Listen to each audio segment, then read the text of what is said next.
everyone, welcome to Herbs for Health Week 1.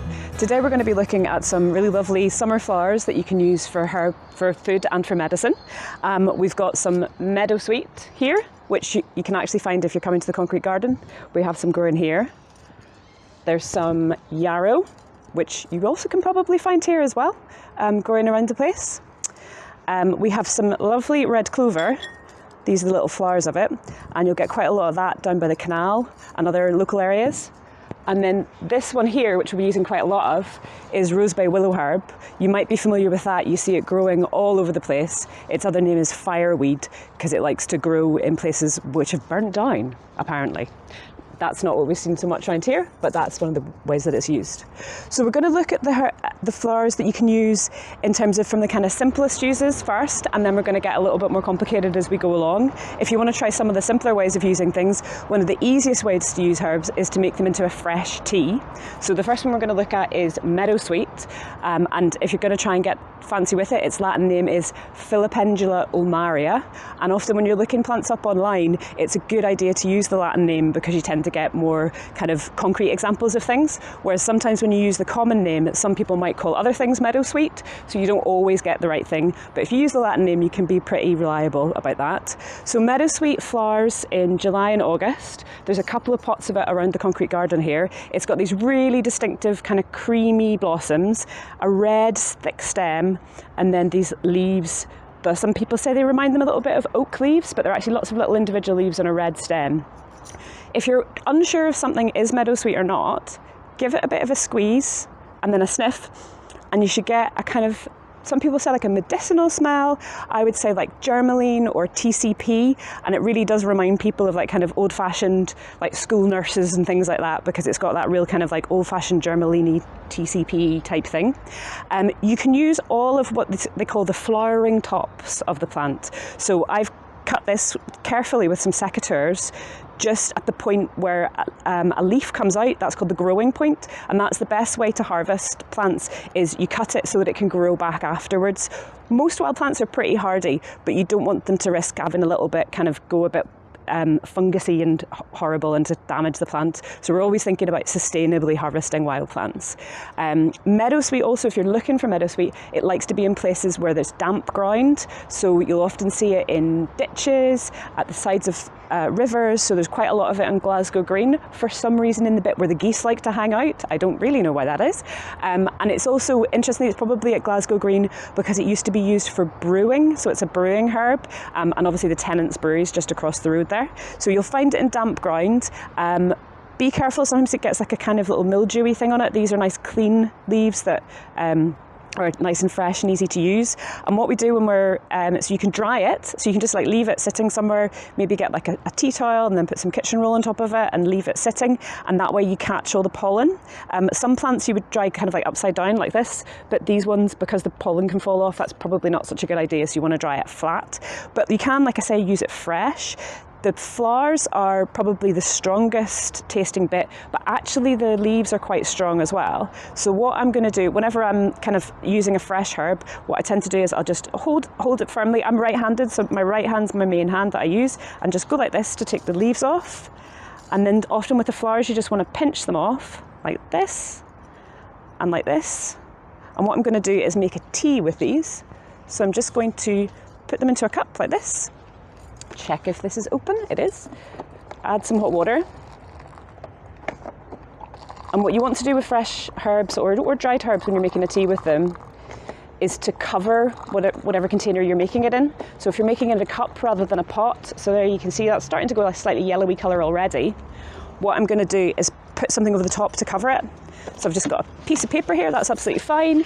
Or if you have a saucer or something like that. And what that does is it keeps all of the strong tasting chemicals that are in the plant in the tea rather than out in the air, and it means that you get all the benefit of that. So Meadowsweet makes a tasty tea. It's not as germaline as you would think, but one of the main things that we use it for is not so much its taste, but Meadowsweet is very good for heartburn. So if you know anyone who gets, some people call it acid reflux or gastroesophageal reflux disease, which is a little bit complicated, but heartburn is what most people would know it as. If you know someone who gets that, ask them to take meadowsweet tea after each meal, and that helps to kind of soothe the stomach lining. It works better than any things that are antacid because it doesn't stop your stomach from forming acid. That can be a problem if people take like kind of over-the-counter heartburn medications quite regularly. Their stomach just gets a bit confused and just produces more and more and more acid because it's thinking, well, there's no acid there, I should have some more. So with this, what it does is it actually helps to heal the inside of the stomach, and it prevents the kind of coming back of reflux or of heartburn. Obviously, if someone is getting heartburn, they can't just rely on the meadowsweet, so people do need to look at their diet and things as well. So I've had folk who've had heartburn for decades and decades, and they can absolutely manage it with meadowsweet. But if they do have a lot of beer and fried foods, it is going to come back. So you've got to be reasonable with these things. But yeah, that's the main use I would have of meadowsweet. It's also used quite a lot with rheumatoid conditions, so things like rheumatoid arthritis. It can be used in a mix to help with the sort of acid buildup that relates to that as well. And that's a very, very good use for it too, but generally that would be in a mixture with other things. But for the heartburn, meadowsweet on its own is absolutely lovely. So we're going to leave that for kind of 5-10 minutes and have a look at it whenever it's kind of brewed a little bit more. Our next flower that we're going to look at in terms of something that we can make really easily is the yarrow. So yarrow, I think you can probably see, this is wild yarrow, which has white, almost like there's kind of like a pinky brininess to the flowers, like they're not pure white. You do get ones which are kind of garden varieties, which have like really bright yellow, bright pink, bright blue. Those are really lovely and they're great for pollinators, but they're not quite as medicinal as the wild version. So you want to be trying to get the wild version for the medicinal properties. So this is called Achillea millefolium, if we're going to go for the Latin name. And that you can remember that by millefolium means thousands of leaves. And these individual leaves look like lots and lots and lots of other leaves. And the Achillea comes from Achilles, who it was said used to carry yarrow with him everywhere. And it's a bit confused in these folklore kind of things, but apparently on the day that Achilles' heel was damaged, he'd forgotten to bring his yarrow. So that's the story behind that. So that tells us a little bit about what yarrow does. Yarrow is a fantastic wound healer. It was used in the past for almost everything. There's an absolute A to Z of the sorts of things that yarrow can do. One of the most popular uses for it these days is in a combination with elderflower and peppermint as a cold and flu tea, which is often called epi tea, elderflower, peppermint and yarrow. And it's good in any kind of mix in terms of wound healing. So when we talked before about the heartburn and the meadowsweet, maybe if someone's been having heartburn for a long time, there might be some damage to the internal bits of their stomach. So you would maybe put some yarrow in with that as well to help to kind of heal up the stomach. One thing about yarrow is it's got quite a lot of essential oils and it's quite a strong herb. So it's probably best not used whenever you're pregnant or if you're breastfeeding. And people who've got epilepsy or high blood pressure, it's always good to be extra careful about what kind of herbs you take, so probably not something to take on its own, and maybe get advice about that. So a really, really easy thing to do with yarrow, like the meadowsweet, the flowers and the leaves have got quite a strong and kind of intense smell that's kind of impossible to describe. You really just need to find yourself some and have a smell of it. But both can be used to make a poultice. So a poultice is basically any kind of preparation that you put on your skin that's just, there doesn't need to be anything very complicated to it. So with yarrow, I'm going to show you with a leaf, because that's probably the easiest way to make a poultice. You literally just kind of mush it up and mush it up and mush it up in your fingers as much as you can. You want to get it to the point where it's a bit wet. So if you can see there, we've got to see the contrast there between that. It's got darker, it's a wee bit damp. And then if you've got a little nick on your finger, I usually do, but I don't seem to have one at the minute. But what you would do is place it on wherever you've got a kind of nick or a cut or even a sting. It's quite good for that as well. And if you wanted to, you can take one of the longer leaves and use that to secure it in place, so you're not having to wander around holding your finger all day. And that will help to just basically heal that wound, and it's very effective because it's easy to find. And then you can take that off and replace it. If it starts to go a bit dry, you can just replace it with another yarrow leaf. It also makes a nice tea fresh as well, but since we're on the tea, we've probably had, so that's our Meadowsweet tea there. I don't know if you can see that, and it's gone quite a dark yellow colour. It's probably got a couple of bugs in it as well, but that's all good. And there's a really strong, there's quite a sweetness to it that you don't really get out of the smell. So if you find the smell a little bit too much, don't worry. The tea is quite a mild version of the smell, and it's really, you can just feel that. Yeah, you get a really strong smell from it whenever you smell it, but there's a definite kind of sweetness in the taste as well. So I'm going to leave that. It's a wee bit hot at the minute, but I'm going to leave that to brew for a while and have that later. And then our third flower is we're starting to get a little bit more complicated now. So these two, we've got our Meadowsweet, we've got our Yarrow. They were pretty much like, you can do that with no equipment, no additional stuff whatsoever. But for the third one we're talking about is red clover. Now this is red clover. Most people are probably familiar with white clover, and possibly you may or may not have noticed red clover. It tends to have, I'm trying to find a good example of that. You tend to know it's going to be a red clover because the leaves here often have a little white patch in the middle of them.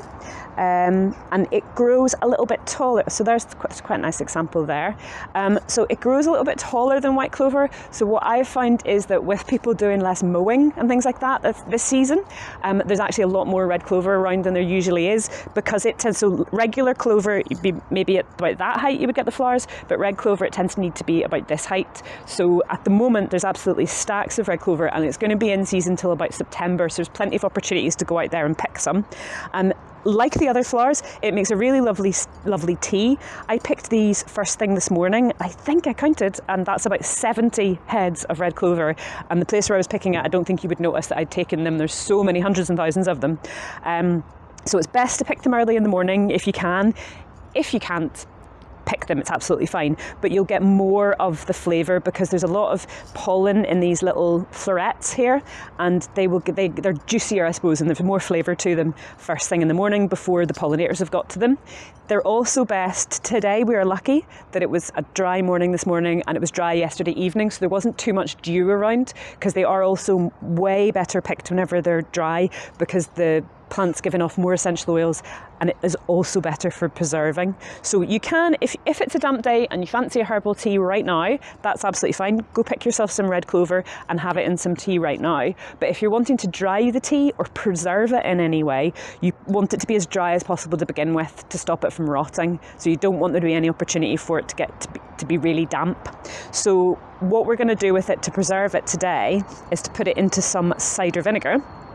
Cider vinegar is probably the best option for preserving plants, but you can also use, for example, like white wine vinegar, probably not kind of like red wine vinegar or malt vinegar, but either cider vinegar or white wine vinegar is good. Cider vinegar has the added advantage that it's also got medicinal properties itself, and this is a little bottle of it that I made up a few weeks ago. So it's got like a really sweet vinegary smell to it. Now you can use this medicinally, or you can just use it as a salad dressing, which is what I do quite a lot. But medicinally, red clover is really good for hormonal balance, for skin conditions, and particularly like red, hot, fiery skin conditions. So if you were having problems with your skin, you could mix this half and half with water and use it as a little toner after you've cleansed your face, or you can take it for skin or hormonal issues as just a little teaspoon of it in water every morning. And that's the kind of thing that you maybe start with a small dose and build it up, because sometimes people find the vinegar a little bit too much to begin with. But preserving it is really, really simple. So we've got these the red clover heads and a spare green fly as well. And what we're just going to do is pop these into a jar, and these are going to steep for 2 to 4 weeks. Usually when you're preserving things, that's about the amount of time that you steep them for. If it gets to the back of a cupboard and you forget about it and it's a little bit longer than that, because we're preserving it in vinegar, we're not going to worry about that too much, because the vinegar itself is very, very preservative. So you shouldn't, it's almost perfect fit. So things won't go off. And the way that things tend to go off is they tend to go mouldy. So you should know about that pretty quickly. It will smell bad. You would see the mould on top of it. But in the main, you want to just leave this for 2 to 4 weeks. So just gently, if you pour the vinegar gently, generally the stuff will stay relatively well submerged. But if you do have a couple of flowers poking out the top, just pop them under. As they get soggy with vinegar, they'll stay under. You can see they've risen up a little bit here, but if you imagine, these are absolutely soaked in vinegar, so they're really not going to go off or anything. I'm just going to fill that right up. So with vinegars, you don't need to worry about the temperature of wherever you're leaving them. They can just go into a cupboard, or they can go into a shelf or whatever, because the vinegar is so active that it's going to be, I've got that. And I'll obviously put a label on that so we remember what it is. But the vinegar is so active that the goodness of that red clover is going to be soaking out already. So we might even notice by the end of this session that vinegar started to go slightly pinky, but it will go like a nice, really rich colour. So that's our red clover. You can expect to pick that, like I say, up until September, so that's a nice one to know about because it's around for absolutely ages. And I'm just going to give my bowl a quick, that's a forager's clean. Okay, so our final flower is Rosebay willowherb. Now, I got a message from someone earlier today who said that they'd been talking to me about Rosebay willowherb and they felt like they'd never seen it in their life, and now they just see it absolutely everywhere. It's really distinctive, so it probably, these ones probably stood at about that height from the ground. You do see it absolutely everywhere, on waste ground, anywhere you go, you will see this. One of the reasons it's called fireweed sometimes is that it was after the Blitz in London. It's an American invasive species, and after the Blitz in London, it sort of took over large areas of London that had been burnt down by bombs. So it got this nickname fireweed, and it's got these amazing purpley flowers. Now, I tend not to use this particularly medicinally. I use it more for edible uses. It's quite astringent, which is a word which kind of means drying. So it would be good for any kind of damp conditions. But what I like to do with it is to make it into a fermented tea. So I'm going to show you all the steps of how to make that tea. It's slightly more complicated than popping some red clover and some vinegar, but each step in itself is really simple. So your first step is get yourself some Rosebay willowherb. So chop that. It can be, you'll see this has got some flowers on it and some seed pods, and it's a really robust plant. You can basically use all of it anytime. A lot of the time with foraging, we're pick it at exactly the right time, make sure everything's absolutely perfect. But with Rosebay willowherb, it's absolutely great all of the time. I like to pick it when it's got some flowers on it because it adds a little bit of colour. So like I did with the Meadowsweet, to strip this, I tend to go to just below the flowers and then pull this like this. Pop that in here, and then the flowers tend to come off better like that. Oh, but still got a few hanging on there. So just tear those up a bit. And so step one, what you do is you actually just leave them, and you do what I've done here, which is you leave them in a plastic bag for a day, which sounds a bit horrible, but if you can see, I don't know if you'll see, there's a wee bit of a difference between these leaves. These ones are kind of fresher, these ones have wilted a little bit. Once they've wilted, what you do is you basically just squish them. There's not really a more technical term than that. So you squish them and squish them and squish them. And like I did with the other flowers, when you squish them, you start to feel the dampness. And that's what you want. That's basically the plant walls starting to break down. You can see some little bits of purple in there. And that means that what you're doing is gently rotting this, basically. You're getting it so that it's in a good state to break down a little bit. So once I've done that, I'm kind of happy with that. It just needs to look like it's been dragged through a hedge backwards, basically. Oh, one leaf that we've missed. So then what we do is put it into a jar. So you just pop it in and force it in. And what I'll do is fill this up a little bit more later. But you get all of this plant material in. And you just want to force that in as closely as possible so that everything's in contact with everything else. So I'm just going to use the end of a knife. You can also use a rolling pin or a spatula or whatever. So you force that in as tightly as you can. And then what I'll do is, I'm going to fill that up a little bit more later on until it's almost full. Then you pop a lid on it, and you put the lid loosely on. So if you have just a regular lid, you just unscrew it a half turn. And what you're doing is you're allowing some air to get in there, but not flies and things to get in. And you're effectively letting it ferment, which is basically just letting it slowly disintegrate. And as it does that, so the smell at the minute, people describe it as it smells like grass, or like what often people say is it smells like leaves. It just smells like green stuff. Every day you want to check that for a little bit of a smell, and as the smell becomes more sweet, some people describe it as like silagey, which I think is quite a good description actually, because it's starting to just get away from that kind of grass-like smell. That means it's ready to be dried. So I tend to leave mine for 10 days. If you have a particularly warm kitchen, then you might want to leave it for less time because it can go mouldy. So it's important that you check it each day to have a smell. And if you think it's gone over into that silaginess, you then take your fermented leaves, you put them in a very low oven for a couple of hours. And what you come out with is this, which is fermented rosebay willowherb tea. And it's also sometimes called Ivan's chai because apparently it's something that they used to use a lot in the Soviet Union, and it was a sort of meant to give you stamina for the long winters. So you would gather your rosebay willowherb, I don't know the Russian name, I should, and you would make loads of Ivan's chai, and that would sustain you through the winter. So yes, it's a really nice thing to make, and although you're going to be making this over the course of like 10, 11 days.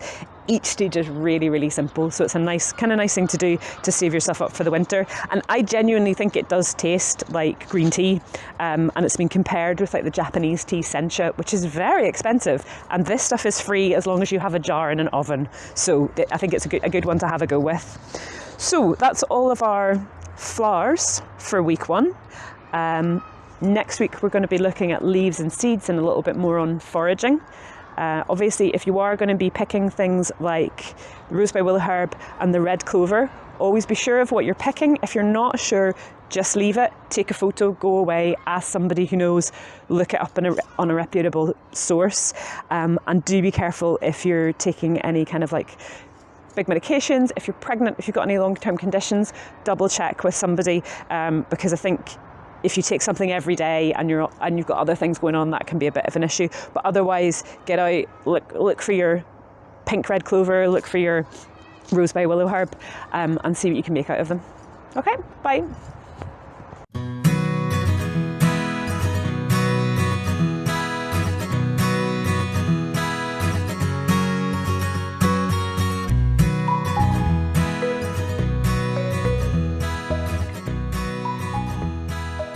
That was almost like perfectly 20 minutes. That's hilarious.